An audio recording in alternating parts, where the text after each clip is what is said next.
Good afternoon and welcome to the planning meeting. My name is Councillor Gary Marsh. At this point in time, I'm not the chairman, but I'm going to run through it.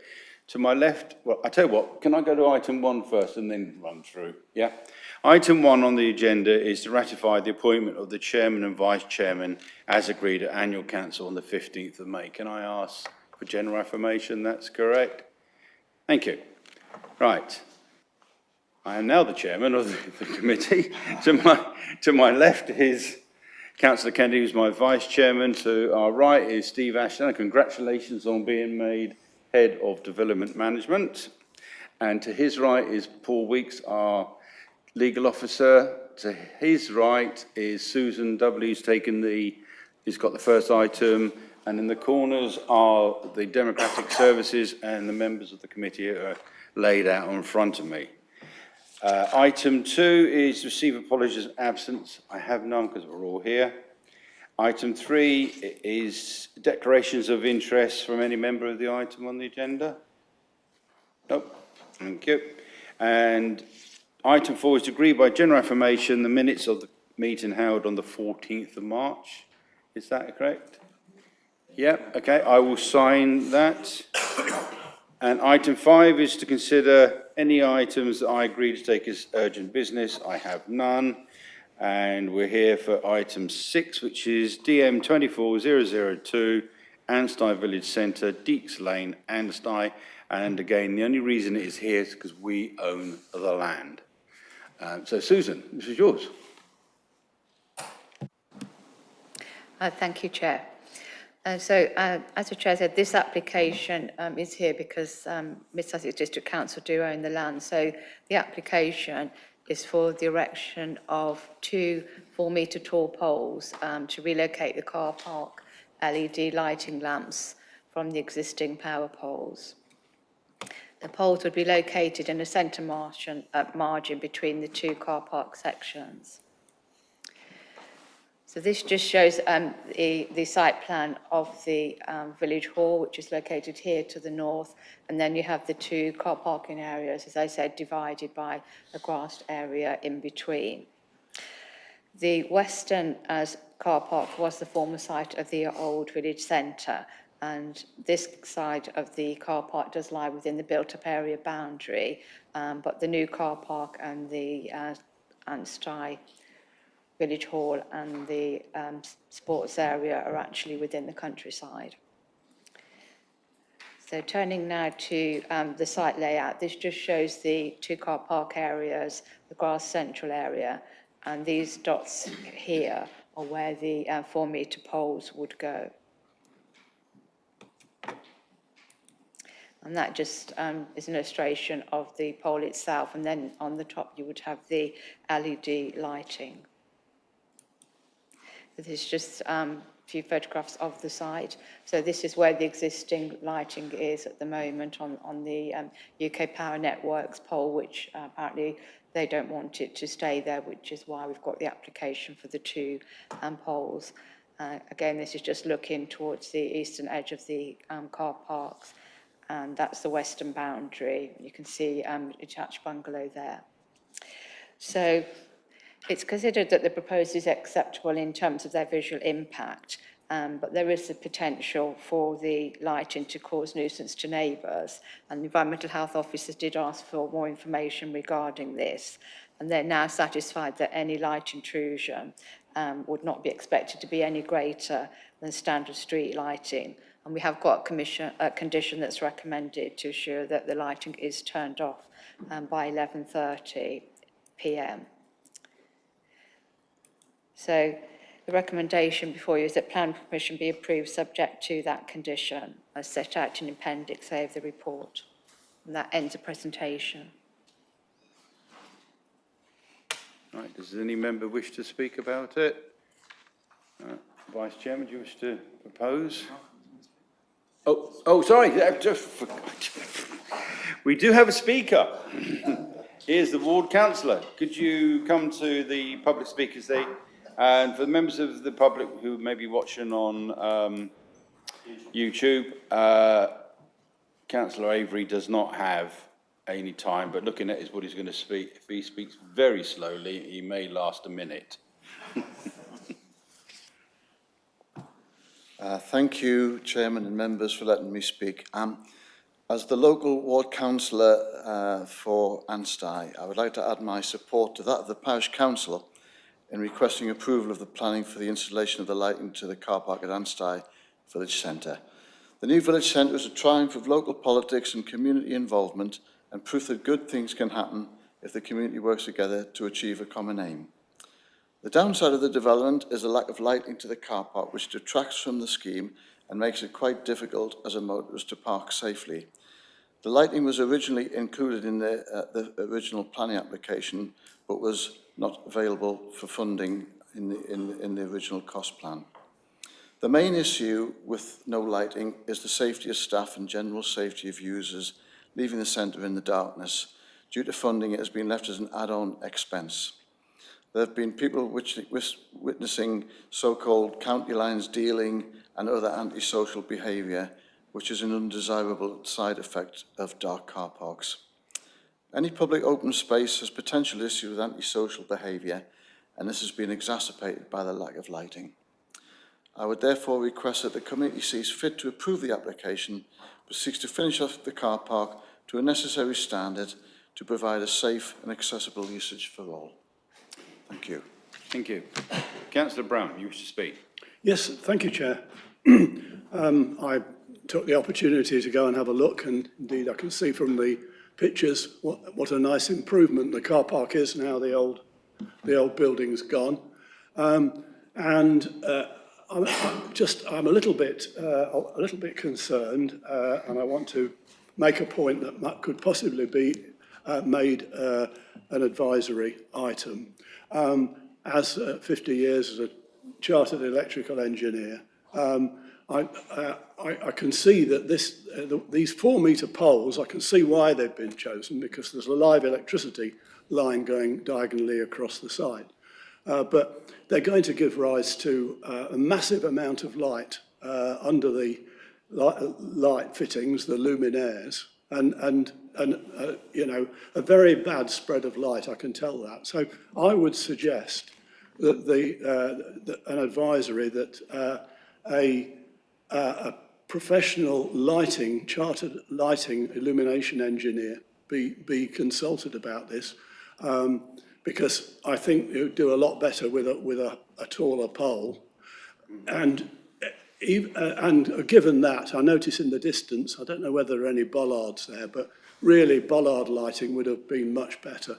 These high-intensity LED lights, and I don't know how many there are because it isn't clear in the write-up, they're extremely bad for insects, whereas low-level bollard lighting is better. But we are where we are. But I would suggest that a little advisory was added, and the time taken to consult a professional on whether this is a satisfactory solution. Thank you. Okay. So just put up the other photograph when you had the light. There's another photograph in the right-hand corner which had the actual light itself. If you have to flick the. Yeah. No, if you go. That's the plan. On the plan. Plans. You had another set of photographs. There. Yeah. Oh, sorry. Yeah. That is the light that would be used, but you can't put like shading over it as well, so you can direct the light. So you can do directional. Yeah.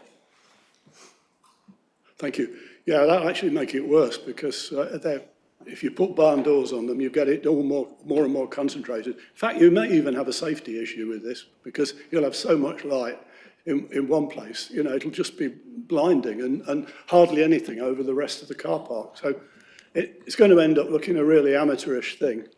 If a consultant, a professional, hasn't been selected to look at this and he's just relying on an electrician, I would suggest you. I think it was done to have the shadings is for the house owner in the bungalow next to it, to make sure it doesn't go past the fence into his. I mean, so there's no chance of that. No. I'm sure that we will, as it's Mid Sussex District Council land, we will take all the right options on it to do it. Okay. Does that take, I take that you don't agree with my suggestion? It's not I don't agree, it's just that I feel that the officers heard what you've said, and we wouldn't just get Joe Sparks putting it up, we would get a proper, which we've done in the past. Well, I think that's exactly what's happened as it stands at the moment. Susan? Yeah, go. You have to determine what's in front of you, and we can't, unfortunately, we can't encourage the applicant to go down another route, because you have to, if what's in front of you is acceptable, we've got comments from our environmental health officers that they're not raising an objection. You have to take it on face value and determine it on face value, I'm afraid.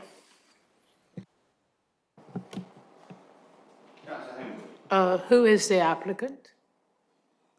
Do what, sorry? Who is the applicant?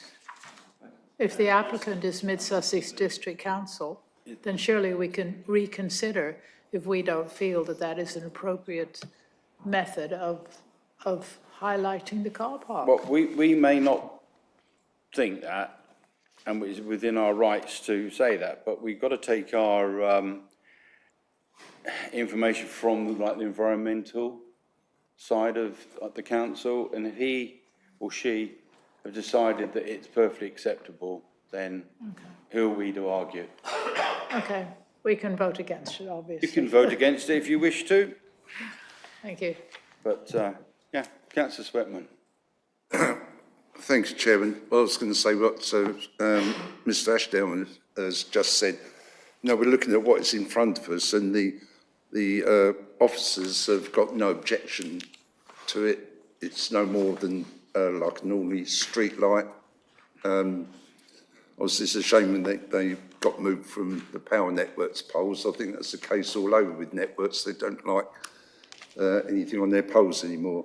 But I can't see an issue with this, and we can't keep changing things. As Mr Ashdown said, this is what we're looking at now, and it certainly is. I can't see there's a great deal of harm to it, and we're actually enhancing the actual pavilion there. If one who's actually, like Councillor Avery has attended parish council meetings down there, it is really dark. Yeah. Yeah. Councillor Hitchcock. I think that the project's a good project. It probably needs doing from the look of it. Maybe all you need to request is a Lux spillage contour from the Luminar contractor, and that will solve your problem, because he can then adjust it accordingly. Of course he can. Of course he can. And I'm sure that once we've, I'm not predetermining who's going to vote for it or not, but if it does go through, I'm sure that it will be taken on board if it is successful. But I take on board what Councillor Brown has said. I think it's important. We've got to get it right, but we've also got to sort of respect. I think we do know what we're doing in terms of our council officers, and they've got the experts. So, are you going to propose it, Councillor Kennedy? Yes, Chair. I mean, it's important that it focuses on the car park, which it seems it's going to do, that they point down so that they don't distress or upset the neighbour who lives next door, and of course that they're time limited so that they're switched off at 11 o'clock at night. And on that basis, I'm happy to propose the proposal. And Councillor Sweatham, you're happy to second that? Right. Can we go to the vote, please? Green if you agree, red if you don't, and yellow if you abstain. 1, 2, 3, 4, 5, 6, 7, 8, 9, 10. Got one who hasn't. Please tell me it's not me. 1, 2. There is still one not voted. Yeah, one hasn't voted. You haven't voted. Oh, I pressed the button. All right, that has been approved with 10 approved, 1 against and 1 has abstained. That has been approved. Thank you very much. Are you staying? Well, we'll just do this next one. Yeah. Okay, the next one is, item 7, it's a TPO, TP 240001, Flints, 11 The Browns, Twins Roads, Hurst Pinwick. This is Mr. Ashdown, this is yours. Thank you, Chairman. So the report is in front of you. He's also seeking your confirmation of a TPO on 2 yew trees in the front garden of Flint, which is 11 Brown Twins Road. If you move on to the plans, Sue. So they're highlighted by, noted as T1 and T2 on the TPO plan. If you go to the pictures, Sue. Get that slide. So the two yew trees are the ones, highlighted there. It is set out in the report on page 19 that it is accepted. They're not the best examples at this minute in time. However, they are young. They have been subject to previous work, and we consider that over time they will mature and become high-value specimens in the area. And it's on that basis that we are proposing or seeking confirmation of the TPO, Chairman. Thank you. Thank you, Mr. Ashdown. As you say, they're not the greatest looking specimens at this point in time, but in my ward in Ardenley, in the cemetery, we've got a 1,000-year-old yew tree, because they do grow pretty damn spectacular. And given time, there's no reason why they can't fulfil their role. We don't allow speakers on this, so it's either we confirm it or we don't confirm the TPO. So could you vote in your normal way? Green for you confirm it, red if you don't confirm it, unless anybody wishes to speak, of course, which I haven't seen anybody.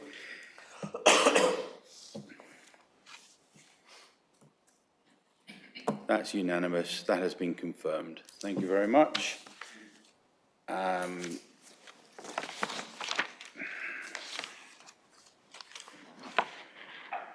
Item 8 is questions pursuant to Council Rule Procedure 10.2, due notice which has been given. I have none, so therefore I close the meeting at 4:15.